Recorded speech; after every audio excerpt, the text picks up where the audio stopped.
Hello বন্ধুগণ, আমি সাধনা নতুন আরও একটা ঝাঁকানাকা রেসিপিতে তোমাদের সবাইকে স্বাগত জানাই। আজকে আমি তোমাদের সাথে সজনে ডাঁটা দিয়ে মাছের ঝোলের একটা দুর্দান্ত স্বাদের রেসিপি শেয়ার করব। একদমই অল্প তেল মশলায় সজনে ডাঁটা দিয়ে মাছের ঝোল এইভাবে রান্না করলে গরম গরম ভাতের সাথে খেতে জাস্ট দুর্দান্ত লাগে। তো রেসিপিটি প্রথম থেকে শেষ পর্যন্ত দেখার জন্য তোমাদের কাছে অনুরোধ রইল, কোথাও স্কিপ করো না কিন্তু, তাহলে আসল জায়গাগুলো মিস করে যাবে। রেসিপিটি বানানোর জন্য এখানে দেখো আমি নিয়েছি সজনে ডাঁটা, তার সাথে নিয়েছি আলু, পাকা টমেটো, আর তো লাগবে মাছ, তার সাথে 2-3টে কাঁচা লঙ্কা কিন্তু অবশ্যই লাগবে। সজনে ডাঁটাগুলোকে খুব সুন্দর করে দেখো কেটে নিয়েছে একদম পিস পিস করে। সজনে ডাঁটার গায়ে যে ছালটা থাকে সেই ছালটাকে অবশ্যই কিন্তু খুব ভালো করে বেছে নিতে হবে। তার সাথে একটা বড় সাইজের আলুকে সজনে ডাঁটার মতনই কিন্তু একটু লম্বা লম্বা করে মোটা মোটা করে কেটে নিয়েছি। আর সাথে নিয়েছি একটা লাল টুকটুকে পাকা টমেটো। পাকা টমেটোটাকে দেখো এরকম করে একটু পিস পিস করে কেটে নিলাম। সাথে নিয়েছি 7 পিসের মতো একদম জ্যান্ত রুই মাছ, খুব সুন্দর করে কেটে ধুয়ে পরিষ্কার করে নিয়েছি। মাছের পরিমাণটা তোমরা আরও বাড়িয়ে অথবা কমিয়েও নিতে পারো, তাতে কোনো সমস্যা নেই। প্রথমে মাছগুলোকে খুব সুন্দর করে একটু ম্যারিনেট করে নিতে হবে। প্রথমে দিয়ে দিলাম সামান্য পরিমাণের লবণ, তার সাথে দিয়ে দিলাম একটু হলুদের গুঁড়ো। তারপরে খুব সুন্দর করে একদম ঝাঁকানাকা করে মানে ঝটপট করে মাছগুলোকে একটু নুন আর হলুদ দিয়ে ম্যারিনেট করে নিতে হবে।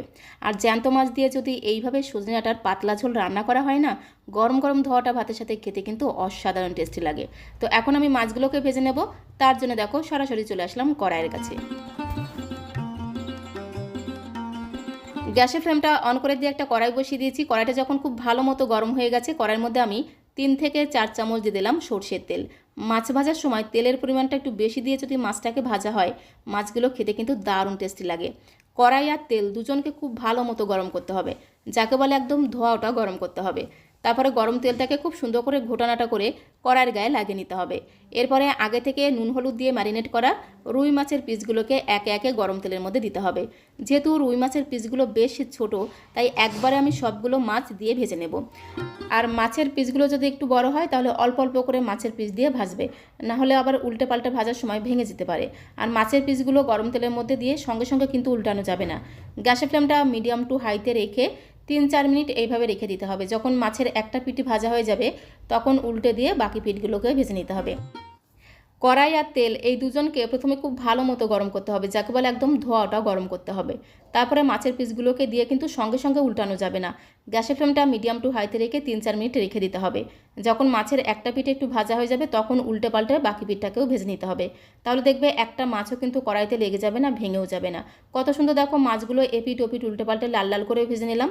আর মাছগুলোকে যদি এইভাবে একটু লাল লাল করে ভেজে নেওয়া হয়, খেতে কিন্তু দারুণ টেস্টি হয়। যারা নতুন রাঁধুনি তাদের উদ্দেশ্যে বলছি, তোমরা যখন মাছ ভাজবে গ্যাসের ফ্লেমটা মিডিয়াম টু হাইতে রেখে প্রথমে কড়াইটাকে আর তেলটাকে খুব ভালো মতো গরম করে নিয়ে তারপরে মাছগুলোকে কড়াইতে দিয়ে ভাজবে। তাহলে দেখবে একটা মাছও কিন্তু কড়াইতেও লেগে যাবে না, উল্টানোর সময় ভেঙেও যাবে না।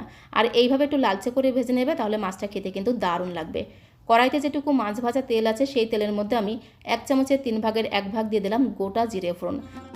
আজকে সজনে ডাঁটা দিয়ে মাছের ঝোলটা আমি জিরে ফোড়ন দিয়ে রান্না করব, তাহলে খুব সুন্দর টেস্ট হবে, সাথে সাথে ঘ্রাণটাও কিন্তু দুর্দান্ত হবে। জিরেটাকে কয়েক সেকেন্ড একটু নাড়াচাড়া করে লালচে করে ভেজে নিতে হবে। যখন জিরে থেকে খুব সুন্দর একটা ভাজা ঘ্রাণ বেরিয়ে এসেছে তখন আমি এর মধ্যে আদা কাঁচা লঙ্কা বাটা দিয়ে দিলাম। ঝালের পরিমাণটা তোমরা যে যেমন ঝাল খেতে পছন্দ করো সে অনুসারে এখানে কাঁচা লঙ্কা বাটাটা অ্যাড করে দেবে। খুব ভালো করে কয়েক সেকেন্ড একটু নাড়াচাড়া করে মিশিয়ে নেওয়ার পরে এর মধ্যে আমি আগে থেকে কেটে রাখা একটা মিডিয়াম সাইজের টমেটো টুকরো দিয়ে দিলাম। তার সাথে কেটে রাখা আলু আর সজনে ডাঁটা দিয়ে দিলাম। খুব ভালো করে নেড়েছেড়ে এগুলোকে একটু মশলার সাথে মিশিয়ে নেব। একসাথে আমি সমস্ত কিছুকে একটু হালকা করে নেড়েছেড়ে ভেজে নেব। খুব বেশি যে একদম লালচে করে বা কড়া করে ভাজতে হবে সেরকম কোনো ব্যাপার না। গ্যাসের ফ্লেমটা মিডিয়ামে রেখে 3 থেকে 4 মিনিট সময় ধরে আলু, সজনে ডাঁটা আর টমেটোটাকে দেখো একটু হালকা করে ভেজে নিয়েছি। টমেটোটা বেশ একটু নরম হয়ে গেছে, সাথে সজনে ডাঁটা থেকে যখন খুব সুন্দর একটা ভাজা ঘ্রাণ বেরিয়ে আসবে তখন আমি এর মধ্যে সামান্য কিছু গুঁড়ো মশলা অ্যাড করে দেবো। প্রথমেই দিয়ে দিলাম স্বাদ মতো লবণ, তার সাথে দিতে হবে পরিমাণ মতো হলুদের গুঁড়ো, আর 1 চামচের 3 ভাগের 1 ভাগ দিয়ে দেবো জিরের গুঁড়ো। ব্যাস, আর কোনো মশলা আমি এর মধ্যে দেবো না। তো এখন এই গুঁড়ো মশলাটাকে দিয়ে খুব ভালো করে একটু ঘোটানাটা করে মিশিয়ে নেব। তো বন্ধুগণ, এখন যেহেতু গরম পড়ে গেছে আর এই গরমে সজনে ডাঁটা দিয়ে যে কোনো মাছের ঝোল, রুই মাছ হতে পারে, কাতলা মাছ হতে পারে, তেলাপিয়া মাছ হতে পারে, ট্যাংরা মাছ হতে পারে, যে কোনো মাছের ঝোল যদি একদমই অল্প তেল মশলায় রান্না করা হয়, গরম গরম ধোয়াটা ভাতের সাথে খেতে কিন্তু দারুণ লাগে। তো গুঁড়ো মশলাটাকে দিয়ে খুব ভালো করে একটু নাড়াচাড়া করে মিশিয়ে নেওয়ার পরে এর মধ্যে আমি 3টে চেরা কাঁচা লঙ্কা অ্যাড করে দিলাম। কাঁচা লঙ্কাগুলোকে দিয়ে গ্যাসের ফ্লেমটা মিডিয়াম টু লোতে রেখে আরও 2-3 মিনিট সময় ধরে খুব ভালো করে একটু ভেজে নেব, যতক্ষণ না গুঁড়ো মশলার কাঁচা গন্ধটা চলে যায়। তো তারপরে আমি এর মধ্যে পরিমাণ মতো অ্যাড করে দেবো গরম জল। যে কোনো রান্নাতে একটু গরম জল অ্যাড করলে ঝোলের টেস্ট মনে হয় দ্বিগুণ বেড়ে যায়। তো পরিমাণ মতো গরম জল দিয়ে খুব ভালো করে ঘোটানাটা করে মিশিয়ে নেব। আমি যেহেতু গরম গরম ধোয়াটা ভাতের সাথে সার্ভ করব, তাই ঝোলের পরিমাণটা একটু বেশি করে দিলাম, তাহলে ভাতের সাথে খেতে কিন্তু দারুণ লাগবে। খুব ভালো করে ঘোটানাটা করে মেশাতে মেশাতে মনে হলো সামান্য পরিমাণে একটু হলুদ গুঁড়ো দিয়ে দিই, তাহলে কালারটা খুব সুন্দর হবে। তাই একদমই সামান্য পরিমাণে হলুদ গুঁড়ো দিয়ে আবারও খুব ভালো করে মিশিয়ে নিয়ে ধামা চাপা দিতে হবে। মানে ঢাকনাটা বন্ধ করে গ্যাসের ফ্লেমটা মিডিয়াম টু লোতে রেখে 4 থেকে 5 মিনিট সময় ধরে ঝোলটাকে প্রথমে খুব ভালো করে রান্না করে নিতে হবে। 4-5 মিনিট পরে ঢাকনাটা তুলে তোমাদের দেখিয়ে দিচ্ছি। ঝোলটাকে আরও একবার খুব ভালো করে মিশিয়ে নেব। আর এই সময় একটু চেক করে দেখতে হবে নুনের পরিমাণটা ঠিকঠাক আছে কিনা। তো একটুখানি নুনের পরিমাণটা কম মনে হলো, তাই স্বাদ মতো আর একটুখানি লবণ দিয়ে খুব ভালো করে মিশিয়ে নেব। আর গ্যাসের ফ্লেমটা মিডিয়াম টু লোতে রেখে একটু রান্না করে নিলে সজনে ডাঁটা আলুটা কিন্তু খুব ভালো মতো সেদ্ধ হয়ে যায়। তারপর আমি এর মধ্যে আগে থেকে ভেজে রাখা রুই মাছের পিসগুলোকে দিয়ে খুব ভালো করে একটু ঝোলের সাথে মিশিয়ে নেব। তো মাছের পিসগুলোকে দিয়ে খুব ভালো করে একটু ঝোলের সাথে মেশানো হয়ে গেলে ঢাকা দিয়ে গ্যাসের ফ্লেমটা মিডিয়ামে রেখে জাস্ট 2 থেকে 3 মিনিট সময় ধরে একটু রান্না করে নিতে হবে। তাহলেই তৈরি হয়ে যাবে সজনে ডাঁটা আলু দিয়ে রুই মাছের পাতলা ঝোল। এর মধ্যে যে আলু আর কাঁচা লঙ্কাগুলো দিয়েছিলাম, 1 পিস আলু আর 2-1টা কাঁচা লঙ্কাকে এইভাবে একটু খুন্তি দিয়ে ঘেঁটে দিতে হবে। তাহলে দেখবে এই ঝোলের টেস্ট আর গন্ধ আরও দ্বিগুণ বেড়ে যাবে।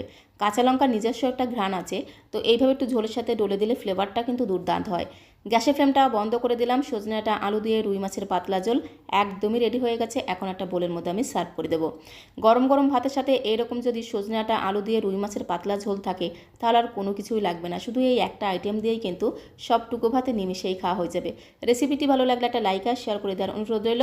সবাইকে ধন্যবাদ।